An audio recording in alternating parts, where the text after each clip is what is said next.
உயிர உயிர பறந்தாலும் ஊர்க்குருவி பருந்தாகாதுன்னு சொல்லுவாங்க. இந்த விஜய் எவ்வளவுதான் உச்சத்துல இருந்தாலும் மக்களோட மனசுல உச்சத்துல இருக்கணும். ஆனா இந்த மக்கள் இந்த மாதிரியான செய்திகள சொல்லும்போது எப்படி அவர் மனசுல உச்சத்துல இருப்பாரு?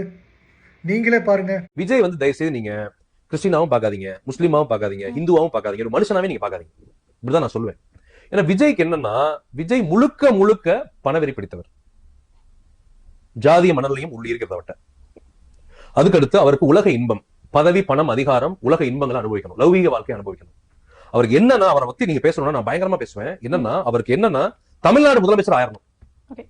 திரைப்படத்துல பல கோடி சம்பாதிச்சிட்டோம், எல்லா உலக இன்பத்தையும் அனுபவிச்சிட்டோம், நம்ம பார்க்காத புகழ் கிடையாது, பெயர் கிடையாது, எல்லாமே பார்த்தாச்சு இந்த உலகத்துல, எல்லா ஆடம்பர வாழ்க்கையை வாழ்ந்துட்டோம்.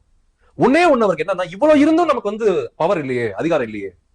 அந்த ஜெயலலிதா அம்மா கொடநாடு எஸ்டேட்ல தலைவா டைம் டு லீட்னு பேர் வச்சனால நம்மளை கூப்பிட்டு, நம்ம அப்பாவே நம்மளையும் எஸ் ஏ சந்திரசேகர் நம்மளையும் கூப்பிட்டு 3 மணி நேரம் நிக்க வச்சாங்க.